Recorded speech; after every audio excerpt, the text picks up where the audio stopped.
My name is Charlotte Piazza. My date of birth is 9/7/37. I was born in Wichita, Kansas. And you've already signed the permission slip, but we want to have you say on camera that you have agreed to do the interview for the Tontitown. Yes, I have agreed to do the interview for the Tontitown Museum. And tell me about your family. My family That raised you. My family that raised me was Edna and Harry Hunt and Carol and Annie Ruth, that was our housekeeper, and she was very protective of me. Tell me about your first memories of Tontitown and how you got involved with Tontitown. My first memories of Tontitown were when we were taking Carol back and forth on the train from Silent Springs, and we'd drive through Tontitown, and I remember seeing the water tower and the big tall buildings. Who is Carol and why would you have been going to get her? Carol was my sister, and she was come from either St. Edward's in Kansas City, because she went to nursing school. And I think at that time she went to St. Joe in Kansas City. And then she transferred to St. Edward's in Fort Smith. And she rode the train back and forth, and we went to the train to get her. Tell me about your husband and how you met him. Well, Henry and I met in high school in 1954. Yes, and he was a football player and I was a cheerleader. Can you believe that?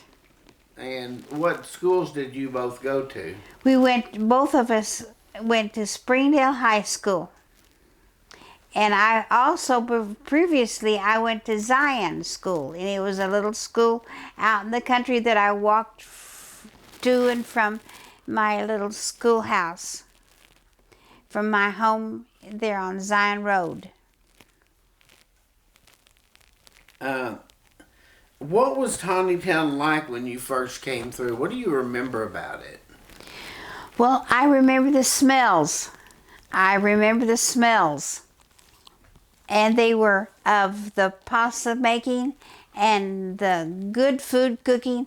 And I just remember the tall buildings and seeing the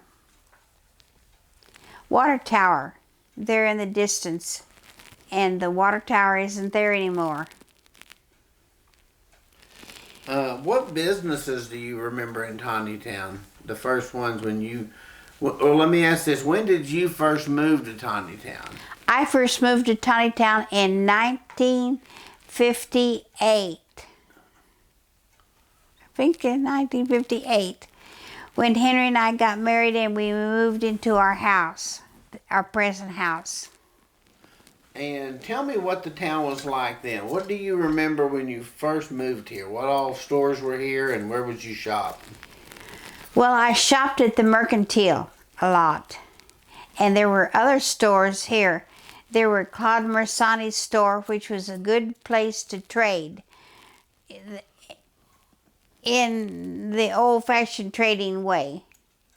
Because Mother would have milk or butter and she would go up there and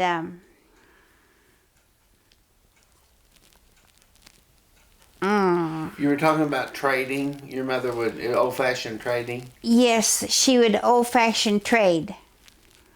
What do you mean by that? Well, I have a dozen eggs and I'll trade you butter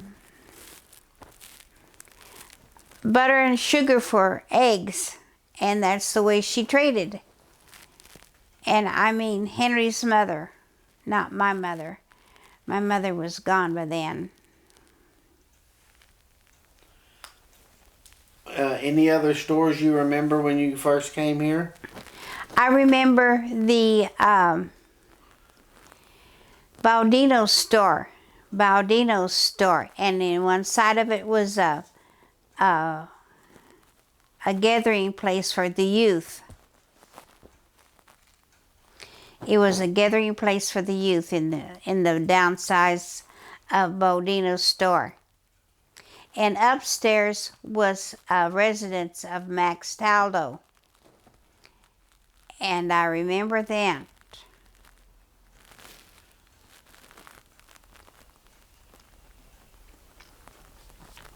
Who are some of the first people you remember besides family that you met in Tontitown, and what were they like? Well, I remember Laureen Taldo. She was a very gracious lady, and she taught me a lot, believe it or not. She taught me about raising my family, which was a large. We had a large family nowadays. Tell me about your family. What kids did you have? And We have Charles, Larry, and Leanne, Andrew, and Matt. And we have a lot of family. Andrew and Matt are the youngest ones, and Charles and Larry are the oldest ones. Charles lives down on our property,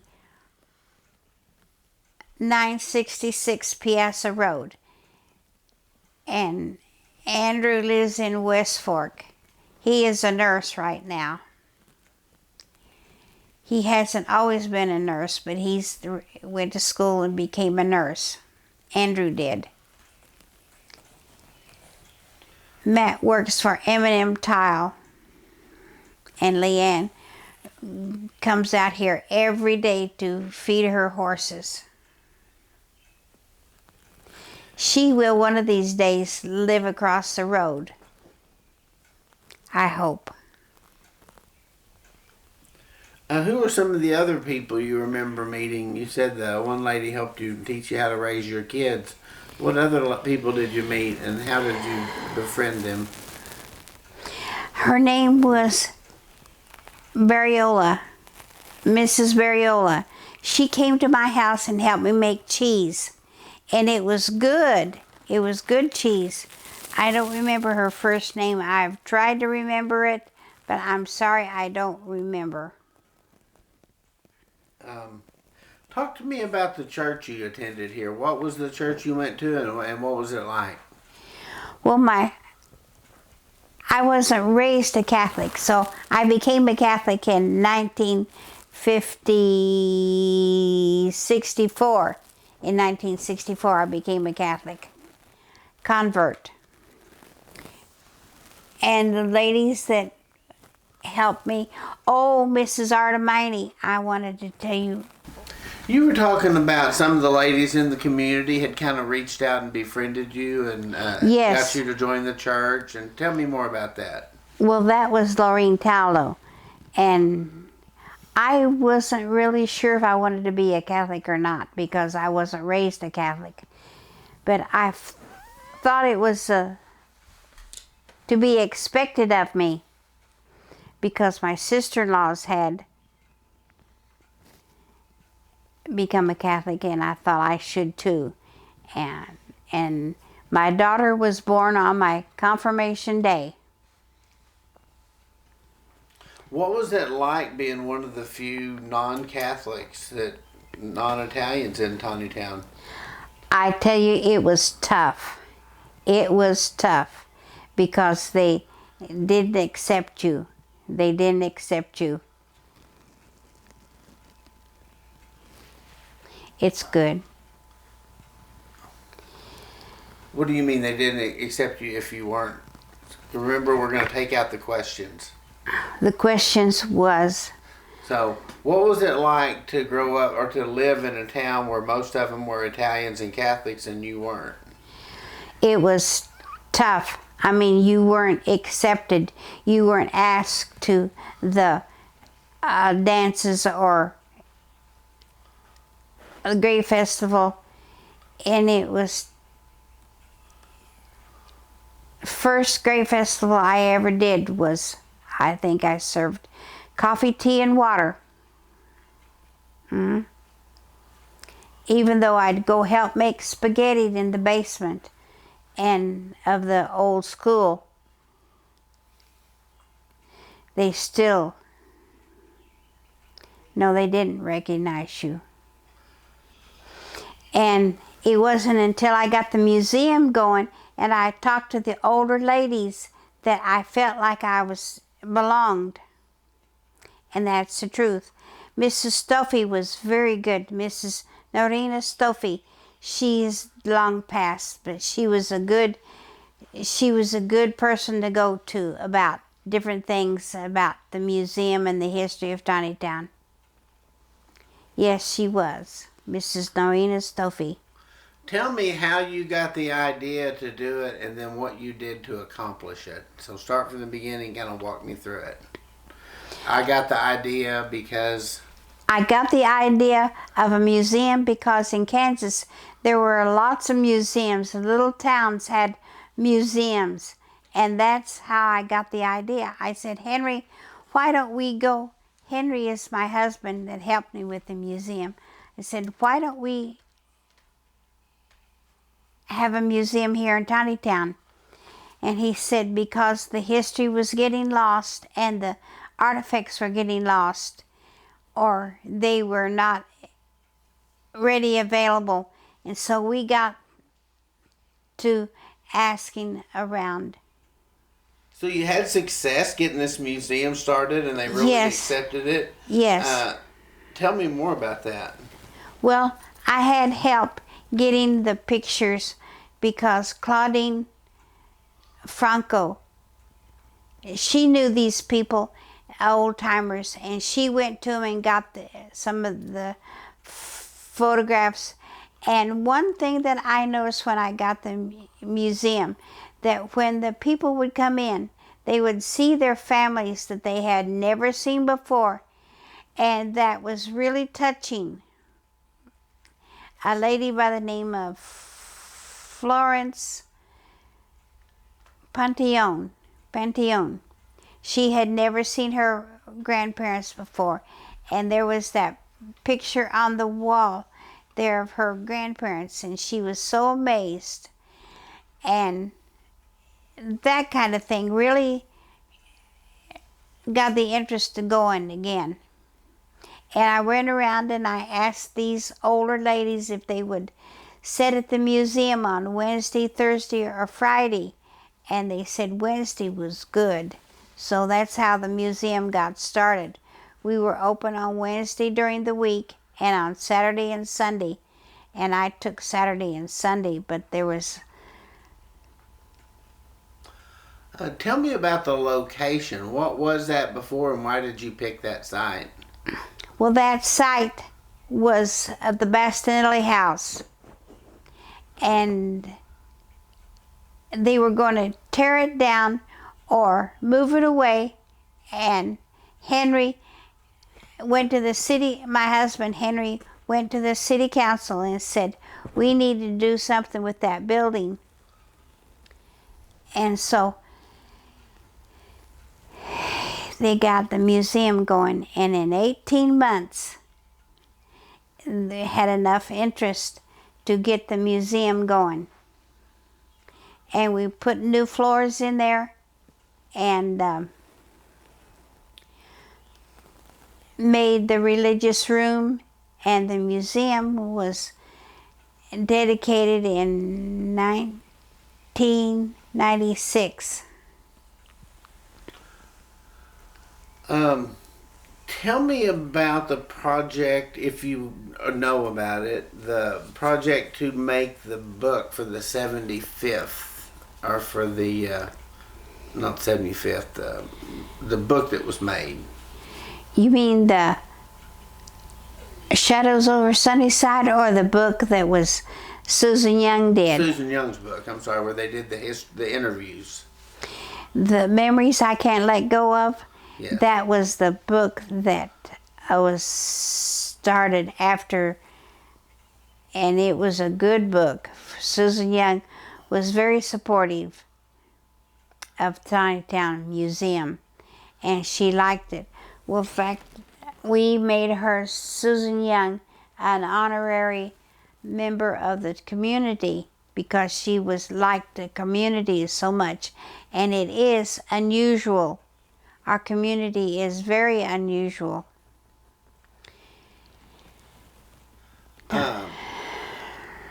Let's see. Oh, one other thing I wanted to ask you about is Tontitown has a big tradition. You talked about earlier about smelling the food of a lot of really good restaurants. What do you remember when you first moved here of the restaurants, and then how have they changed over the years? What were the restaurants then, and kind of what have the new ones since then? Well, of course, the restaurant that we really liked was Mary Maestry's, and it is gone. I don't know what happened to the restaurant. I really don't. But my daughter and son worked there as a young child, and I remember that. And then the Venetian Inn was more of a family-oriented. And there was another restaurant that was called Alma's Cafe, and you could go in there and get a hamburger and French fries at a reasonable price. And it was Alma's restaurant.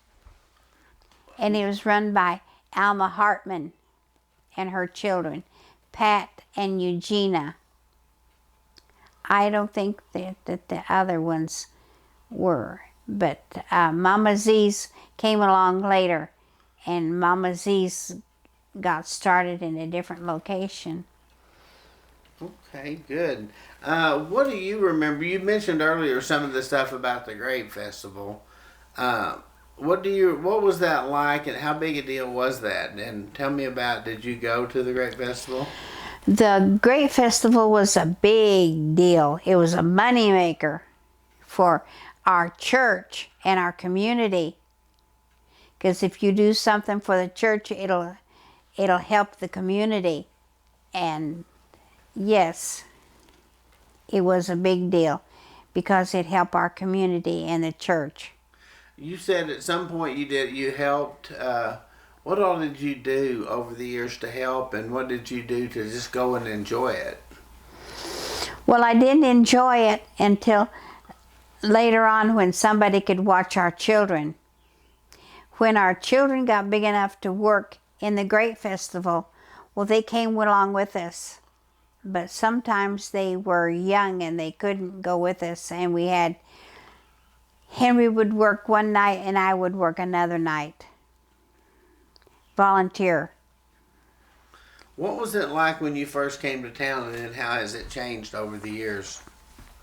The festival, the different events that they had. Well, they've got the bazaar now, which they didn't have before. And that is where they would take homemade items and resell them for the monies for the church, or they would have a quilt to raffle off. Okay.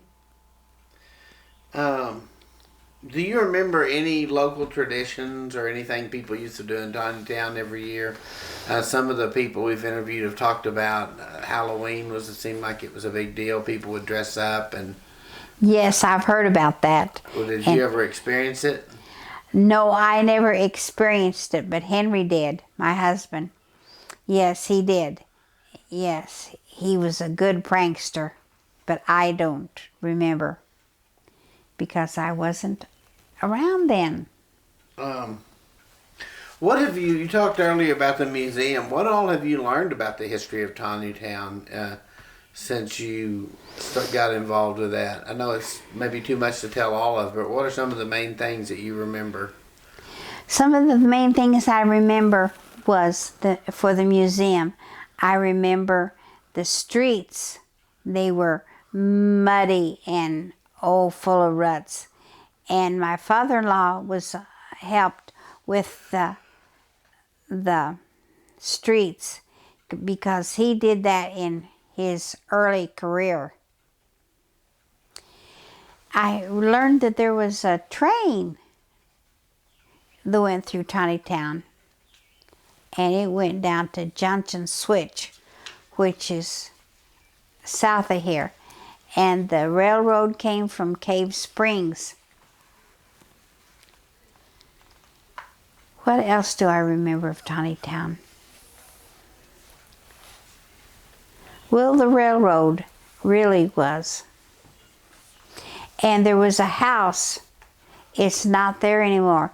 A Barriola house. It was a big 2-story house. And people would come and look at that house. And they would come back to the museum and ask about it. Barriola house. If somebody came to you, somebody you didn't really know, and they'd never been to Tontitown, and they said, "Tell me about your town of Tontitown where you've lived for many years. What's that town like?" What would you tell them? I would tell them the town of Tontitown is growing, and it's got lots of potential. It doesn't have any hotels or motels, but it's got lots of houses, and there's going to be lots of building going on, subdivisions. In fact, there's a subdivision just not too far from here.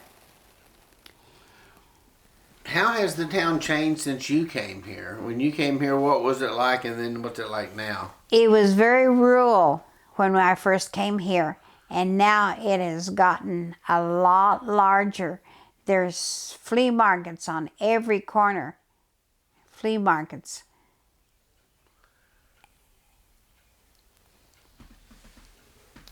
If someone came to you and said, "Finish this sentence for me.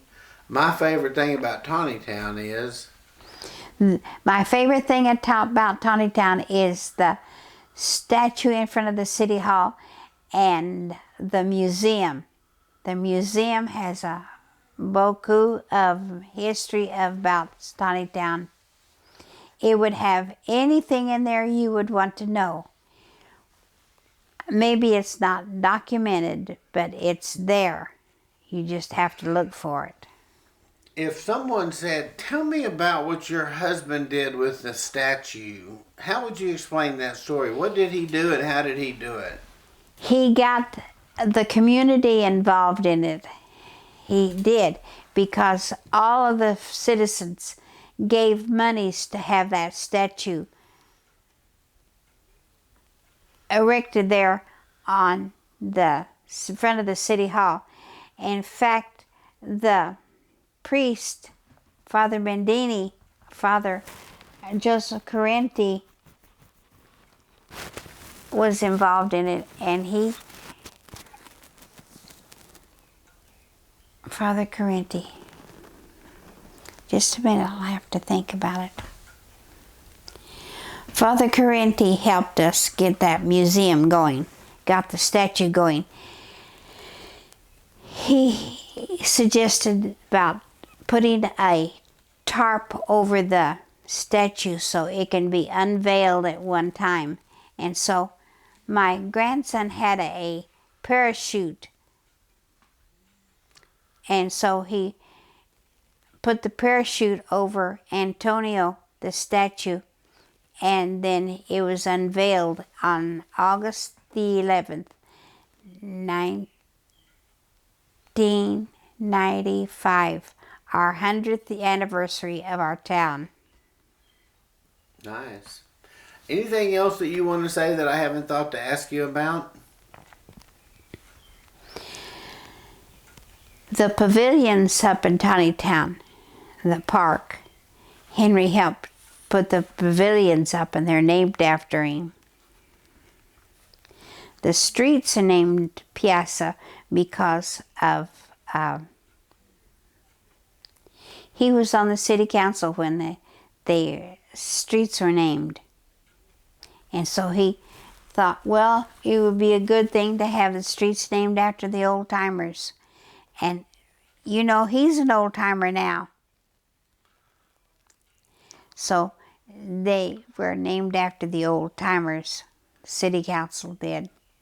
It was good. If someone said, "Tell me about your husband's service on the city council. He's been on there longer than anyone," what would you say? How has that affected you? It's time for him to get off.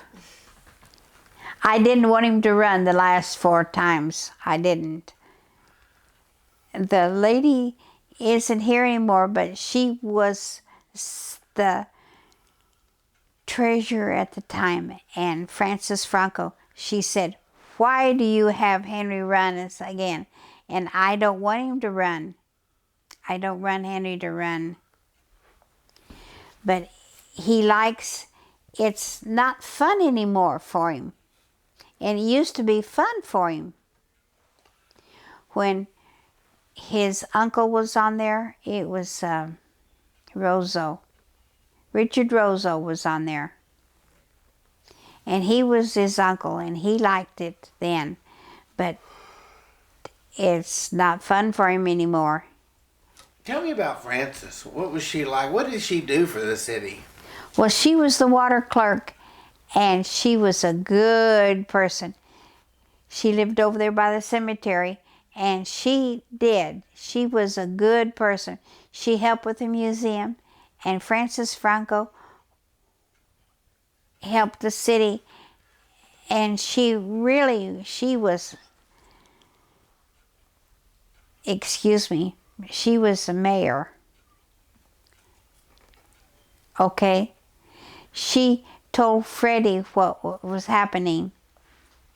Freddie was the mayor at the time, but Francis Franco told Freddie what was happening in the city, and you need to do this and that. And she really ran the city. Francis Franco did. She was a good person. Her husband was a good woodworker, and he made a case there in the museum that housed the banners